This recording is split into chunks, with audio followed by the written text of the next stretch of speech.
Hello. You ready? Yes. Okay.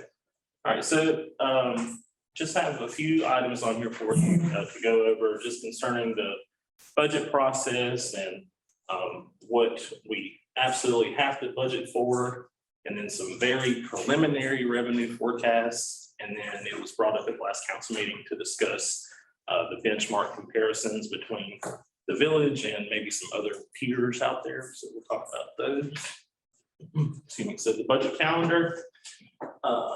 So February and April, here we are today. We have the guidance and budget worksheets going out next Friday. Then the revenue estimates and justifications will come back the following Friday. Department heads will have until the end of March to get the expenditure estimates back to Chris and I. And from those, we'll sit down and have our reviews with Chris and I that first full week in April.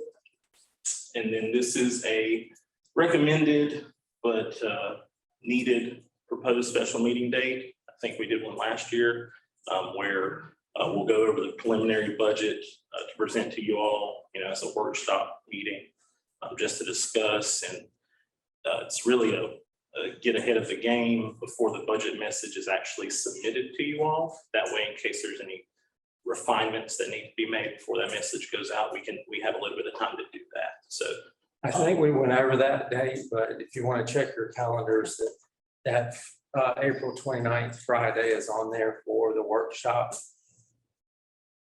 Yeah, Man, no, I didn't have it, I didn't but have I'm it either. definitely not here. But Look I just at- want, but if everybody else is here, then it's good.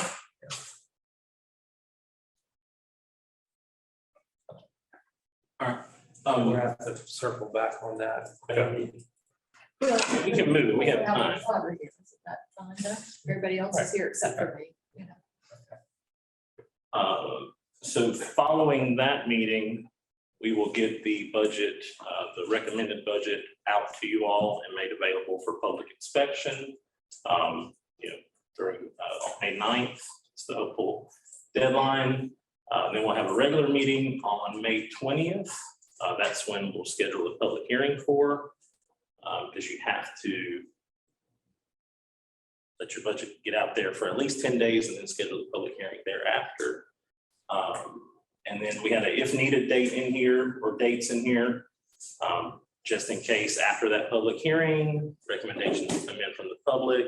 If you want to make some changes, this is just a totally if needed date. And then the final presentations of the budget, if any, then the adoption would occur at the June 17th council meeting to keep us on that timeline. Any questions on that?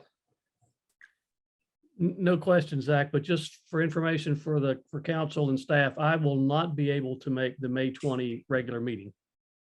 I will be out of the country.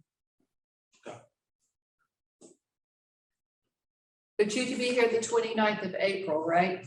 Yes, Okay, and the June 17th regular meeting for budget approval. Which is the more important of the two. Yes. The 17. June 17th. That's the official That's the adoption. official adoption. So 10-year debt service obligations, just to show you all what debt service or loans or bonds that we have outstanding. Currently, these are what we have now, so that you can see the schedule. So this fiscal year, our total is approximately 3.6 million. Going into next fiscal year, the yellow column here, you'll see that it goes down to about 3.47 million.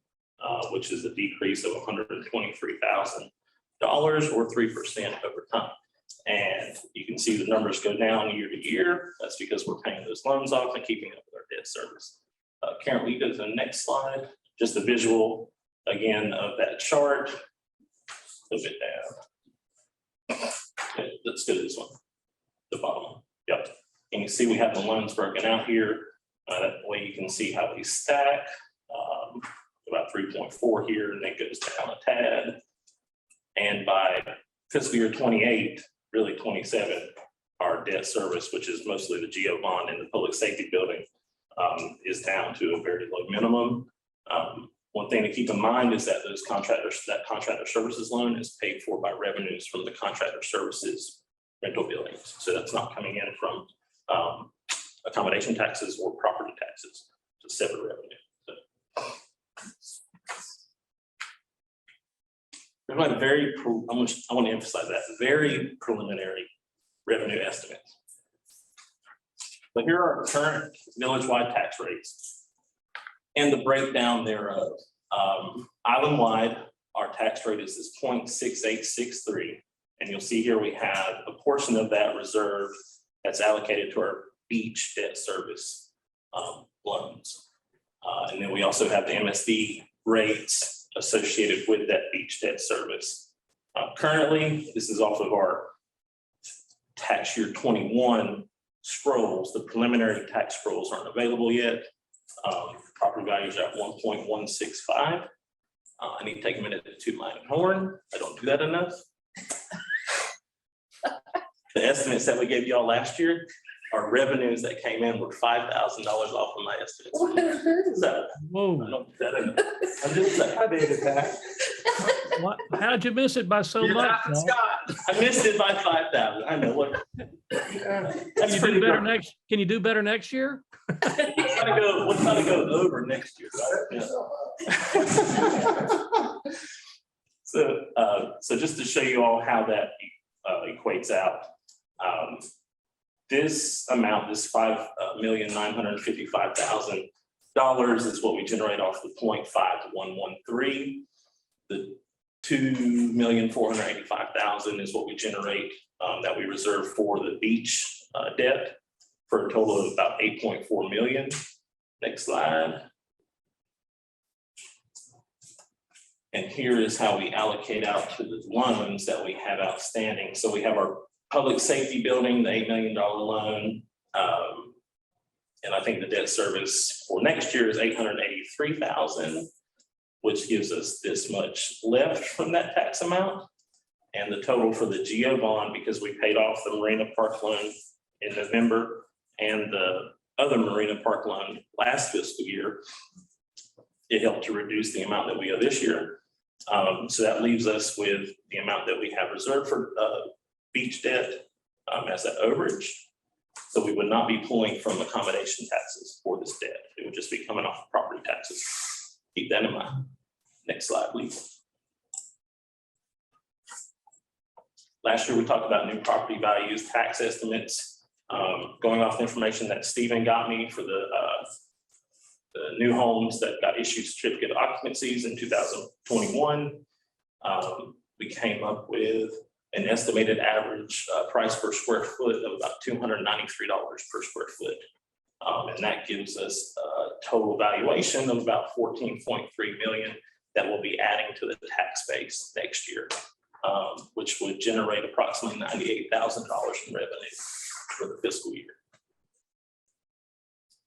Taking that into account, same calculations from above, we're looking at about, rounded up, about $100,000 more in tax revenue compared to last year. And this amount that we allocated toward beach debt goes up. So you have to draw off less. Next slide.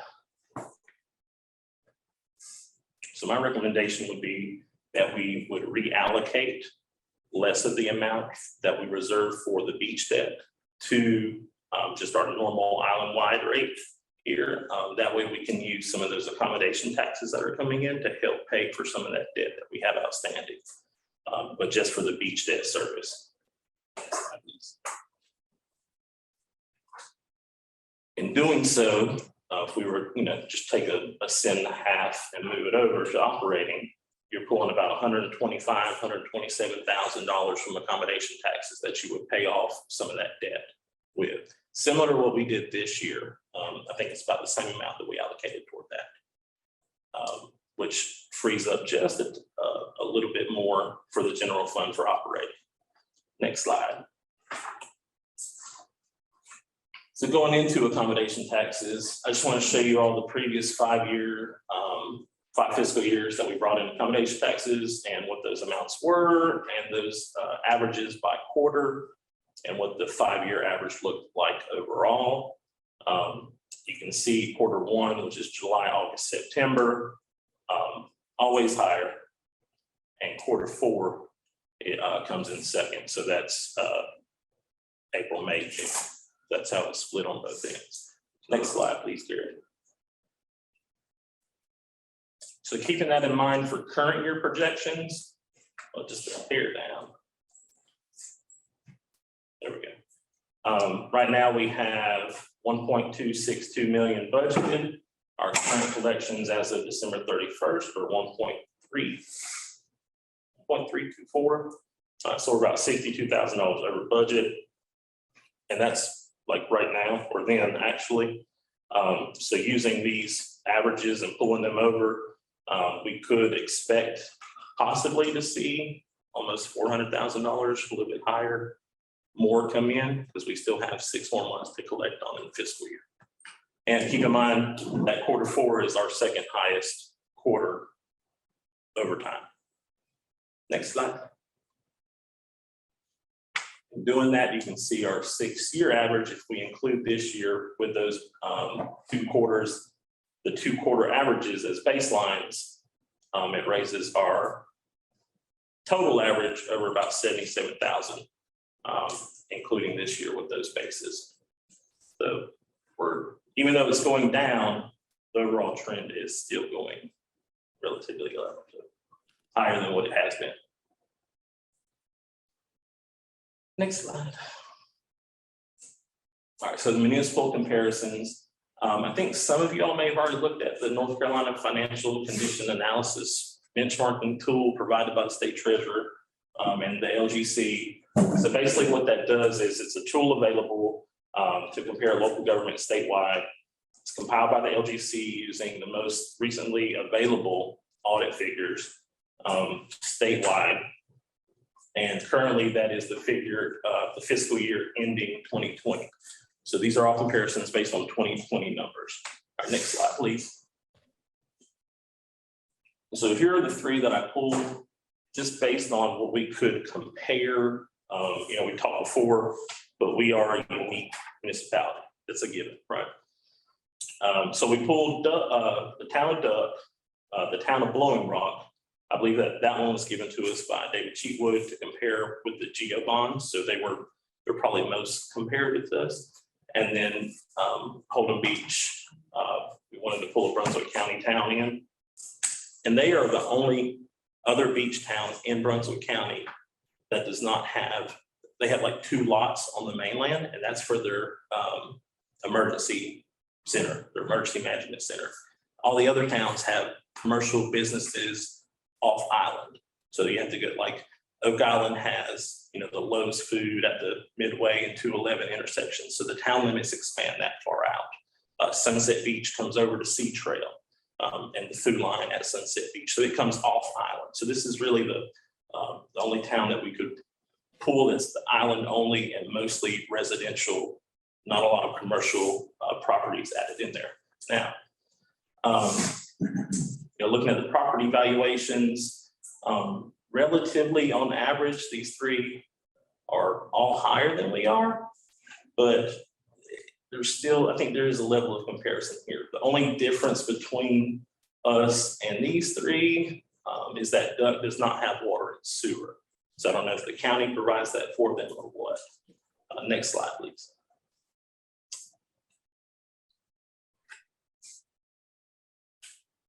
So just showing you all these ratios. This first one, the service obligation, it's basically, did you have enough revenues to meet all of your expenditures, including your transfers out? And above a 1 is good, and we are at 1.08. The other 3 on average are at 1.18. So they probably bring in more money than they have going out, but we're still above 1. That's good. Thanks. Dependency, how much do you rely on other government, state, federal, et cetera? What portion of your revenues coming in are from other agencies? So I think of these as like the payments that they're getting from the state for sales tax, POW bill, utility franchise taxes, just those deposits that are coming in from the state. And if they have any other grants that are coming in as well. You can see the benchmark average is 0.21, and ours is at 0.14. So what that means is that we're, on average, getting less than the benchmark from other government agencies. I love that, the dependency ratio, it depends, the old government adage, right? So, the financing obligation, how much of your total expenditures are allocated toward, or appropriated, toward debt service. The lower ratio means that a lower amount of your expenditures are debt service payments. You can see that ours is 0.32 and the benchmark on average is 0.15. So that to me means that we have more debt than our peers that we've pulled here. And again, this could all depend on what you have going on. They may not have the same type of beach projects that we have going on. They may not have the same type of water plant repair projects going on. It just depends. You didn't build a new public safety building. Right. Yep. So the liquidity obligation, quick ratio, they take this based on your current liabilities outstanding at June 30th of the fiscal year. And so it's what's your total cash and investments, how much you have on hand to meet your current outstanding liabilities and your accruals back into the fiscal year. So this one's all over the place here for the benchmarks. The most recent one for us, it means we have 19.5 times more cash on hand to pay those current investments. The benchmarks had 41 times cash to pay the investments. So this is just how much of the bills were outstanding at the end of the fiscal year. It all depends. I mean, did the invoices come in on time? Did you get them paid out the door before the end of the year? It just depends. I think this one is a good key measure to keep in mind, the solvency equation. So what it measures is how much you have in fund balance as compared to your total expenditure budget, including transfers. So if no revenues came in, how much of your expenditures, or what percentage of your expenditures could you cover? I like to think of it on a monthly basis, where 50% equals 6 months, or you just look at it compared to the year. Speaking of 50%, that's right where we were fiscal year 2020, but whereas the benchmarks were at 77%. Now, when we were researching the towns to pull, there was another town in Brunswick County that we were looking at that was kind of similar to us, but we said no, because their available fund balance ratio was almost 370%. Why? Because they were saving for a growing project. So this is another one where, again, it depends. Shell Beach. You said it, not me. Yeah, so, you could look at that and say, well, if they didn't know they had that project going on, or a citizen didn't know that project was going on, why do you all have 4 times your budget in the bank account? Why am I paying taxes? So this is a number where you have to decide what's best for your municipality. Like, what amount are you all comfortable with having available for, expenditures as a reserve? So if we raise taxes, that percent goes up. If you don't spend it, If you don't spend, right, Yep. don't spend it, just raise taxes and don't spend it. Yeah. at the end of the fiscal year, if your revenues are more than your expenditures, it goes back into the fund balance, and that will go up. Yep. So leverage, I think there's 2 more of these, or just this is the last one. It's your debt backed by your property taxes versus your property values.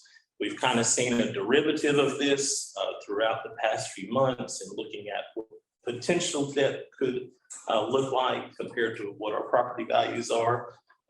So just for this purpose, right, fiscal year 2020, Bald Head is at 0.65 and the benchmarks were at 0.4. So not too far off. You see 2020 is when the beach renourishment came in. 18. Yeah, 18, I'm sorry, when the beach renourishment came in. And then there, I think this was this public safety, 2017? Yeah. So you had those two come on and over time will get paid out, so. Next one. Done. It's good. They keep it quick. You did well. Am I good? Okay. Any questions? I'm sorry, actually.